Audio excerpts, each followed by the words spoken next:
Hello friends, Supriya kitchen टीव्हीमध्ये स्वागत आहे। आज आपण बघणार आहोत खूपच कुरकुरीत आणि चविष्ट गव्हाच्या पिठाची बटाट्याची कचोरी।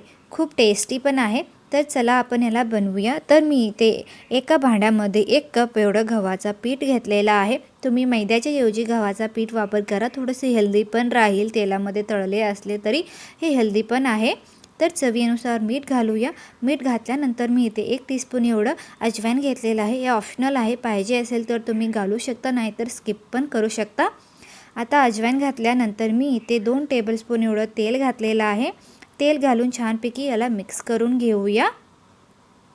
तर तेलामध्ये पीठ छानपैकी मिक्स झालेला पाहिजे। एक मुठ्ठीसारखं हे बनलेलं पाहिजे। तुम्ही मुठ्ठी घातलं तर हे मुठ्ठी तुटली नाही पाहिजे, कारण छानपैकी तेल घातल्यामुळे याला कुरकुरीत आणि खस्ता बनते। तर हे छानपैकी रेडी झालेलं आहे। आता हळूहळू पाणी घालून मऊ पण घट्ट कणिक मळून घ्यायचं आहे। मऊ पण झालेला पाहिजे आणि घट्ट पण असलेला पाहिजे, तशा प्रकारे आपल्याला इथं मळून घ्यायचं आहे। आता आपलं पीठ मळून तयार झालेलं आहे, कणिक तयार झालेला आहे। त्यानंतर मी इथे थोडंसं वरून पण तेल लावून घेते। छानपैकी असं सगळ्याकडे तेल लावून घेतल्यानंतर मी ते कणिकला झाकण लावून 10 मिनिटे ठेवूया साईडमध्ये।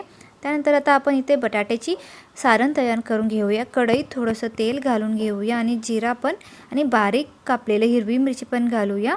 हिरवी मिरची घातल्यानंतर याला छानपैकी परतून घेऊया। त्यानंतर मी ते एक बारीक कापलेला कांदा पण घेतलेला आहे, ते पण घालूया आणि आलं आणि लसूण पण घेतलेला आहे, ते पण घालूया। तुम्ही पाहिजे असेल तर याच्यामध्ये थोडंसं तुम्ही पेस्ट पण यूज करू शकता, लसूण आणि आल्याचं। छानपैकी परतून घेऊया कांद्याला आपण। त्यानंतर इथे थोडेसे मसाले वगैरे घालूया, पाहिजे असेल तर घालू शकता, नाहीतर स्किप पण करू शकता। हाफ टीस्पून एवढं हळद, हाफ टीस्पून एवढं धनिया पूड आणि हाफ टीस्पून एवढं इथे जे काली मिरचीचं पूड असते ना, ते घेतलेलं आहे। त्यानंतर 1 टीस्पून एवढं गरम मसाला आणि लास्टला आपण इथे थोडंसं लाल तिखट पण घातलेलं आहे, 1 टीस्पून एवढं। आता सगळे मसाल्याला आपण छानपैकी असं परतून घ्यायचं आहे। जितकं तुम्ही मसाल्याला छानपैकी परतून घेता, तितकं आपलं सारण छानपैकी रेडी होतं, टेस्टी। आणि त्यानंतर मी इथे 2 चमचेभर एवढं बेसन घेतलेलं आहे। बेसनला पण आपण छानपैकी परतून घेऊया। हे बेसन जे आहे ऑप्शनल आहे, हे पाणी नाही सुटतं, त्यामुळे मी इथे आपली कचोरी सॉफ्ट नाही पडत, त्यामुळे मी ते घातलेलं आहे। तुम्ही स्किप पण करू शकता, ऑप्शनल आहे। आता 2 ते 3 बटाटे आपण इथे घालूया छानपैकी। बटाटे क्रश करून घालू शकता तुम्ही, मी तर हातानेच क्रश करत आहे। बटाटे घातल्यामुळे आपण इथे सगळे छानपैकी मिक्स करून घेऊया। लास्टला वरून थोडंसं आपण मीठ चवीनुसार आणि इथे कोथिंबीर घालून छानपैकी मिक्स करून घेऊया। आणि लास्टला वरून थोडंसं साखर घालूया। साखर घातल्यामुळे आणखी थोडंसं टेस्ट वाढतं। मी 1 चमचाभर एवढं साखर घेतलेलं आहे, ते छानपैकी याला आपण मिक्स करून घेऊया। आता 2 ते 3 मिनिटे छानपैकी परतून घेऊन गॅसला बंद करून थंड व्हायला सोडूया। आपलं सारण, बटाट्याचं सारण तयार झालेलं आहे। तर चला आता कचोरी तयार करून घेऊया। तर याला कणिक तुम्ही बघू शकता, कणिक आपलं छानपैकी सेट झालेलं आहे। थोडंसं हाताला आपण तेल लावून घेऊया आणि थोडंसं परत एकदा मळून घेऊया। जास्त नाही मळायचं आहे, थोडंसं मळून घेतल्यानंतर मी इथे याचे 2 पार्ट करून घेते। थोडंसं छोटे छोटेसे आपले गोळे करून घ्यायचं आहे। मुलांना पण खूप आवडेल, अशा प्रकारे तुम्ही घरातच हेल्दी आणि टेस्टी कचोरी मुलांना बनवून देत असेल तर। आता थंडीचा दिवस चालू आहेत, थंडीच्या दिवसात तुम्हाला गरमागरम काहीतरी खायचं असेल, मुलांना पण आवडेल गरमागरम खायला, तर तुम्ही अशा प्रकारे कचोरी तुम्ही बनवू शकता घरातच। तर मी एक साईजमध्ये काटून घेत आहे, याला तुम्ही बघू शकता। मीडियम साईजमध्ये पुरीच्या साईजचे गोळ्या करून घ्यायच्या आहेत, त्यापेक्षा मोठे पण नाही आणि त्यापेक्षा छोटे पण नाही, मीडियम साईजमध्ये थोडेसे जास्त, पुरीपेक्षा जास्त आणि चपातीपेक्षा छोटे एवढे गोळे करून घ्यायचे आहेत। मी ते लाटण वगैरे करायचं नाही आहे, तर तुम्ही लाटून वगैरे घ्यायचं नाही। अशा प्रकारे तुम्ही हातानेच याला एक बाउलसारखं, कटोरीसारखं तुम्ही बनवू शकता, वाटीसारखं। तर अशा प्रकारे वाटी तयार करून घ्यायचं आहे तुम्हाला। वाटी तळून घेतल्यानंतर तुम्ही जेवढं पाहिजे तेवढं बटाट्याचं सारण याच्यामध्ये ठेवू शकता, घालू शकता। आणि आता याला छानपैकी बंद करून घ्यायचं आहे कडा आपलं। तुम्ही बघू शकता छान, मी इथे अशा प्रकारे याला कडा बंद करून घेत आहे। तुम्ही लाटून पण घेऊ शकता, मी इथे लाटून वगैरे नाही घेत आहे। खूप हेल्दी आणि टेस्टी आहे, सोपी पण आहे। तर आता छानपैकी याला कडा बंद करून घेऊन हलके हाताने आपल्याला इथं दाबून घ्यायचं आहे। तुम्ही बघू शकता आपली कचोरी तयार झालेल्या आहेत। अशा प्रकारे सगळ्या कचोरी तयार करून घ्यायचं आहे आपल्याला एक एक करून। तर मी इथे सगळे कचोरी एक एक करून तयार करून घेत आहे। तुम्ही बघू शकता थंडीच्या दिवसात गरमागरम खायला तर खूपच आवडेल। तर कचोरी आपली तयार झालेला आहे। बाकीचे कचोरी पण अशा प्रकारे मी इथे तयार करून घेतलेला आहे।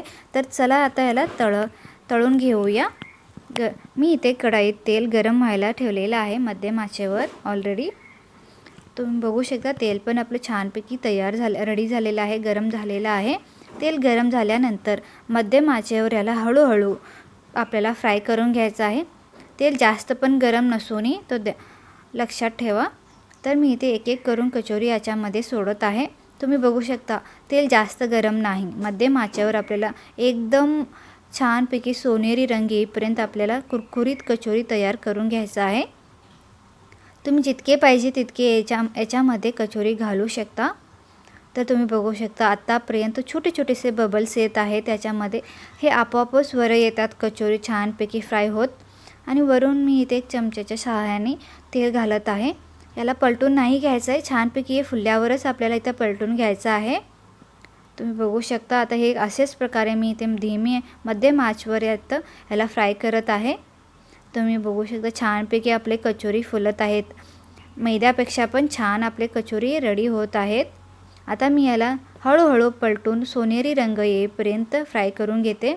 तुम्ही मुलांच्या लंच बॉक्समध्ये किंवा मुलांना संध्याकाळी थोडीशी भूक लागलेली असते, तुम्ही तेव्हा पण बनवू शकता, ब्रेकफास्टला पण बनवू शकता, लंच डिनर तुम्हाला जेव्हा पाहिजे तेव्हा तुम्ही बटाट्याची कचोरी बनवू शकता।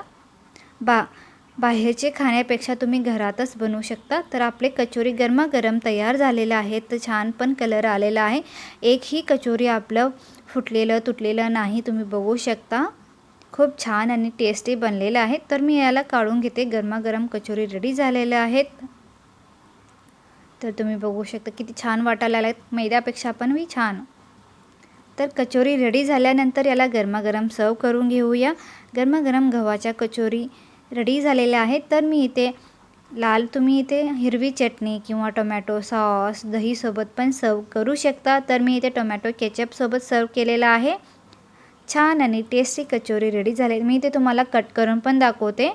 खूप सोपी आणि इझी रेसिपी आहे, मुलांना पण खूप आवडेल। गरमागरम कचोरी आत्ताच आमच्या घरात रोज आम्ही थंडीच्या दिवसात आठवड्यात 2 ते 3 दिवस तर हे नक्कीच बनवतो। तर तुम्ही याच्यासोबत सेव कांदा वगैरे पण सर्व करू शकता।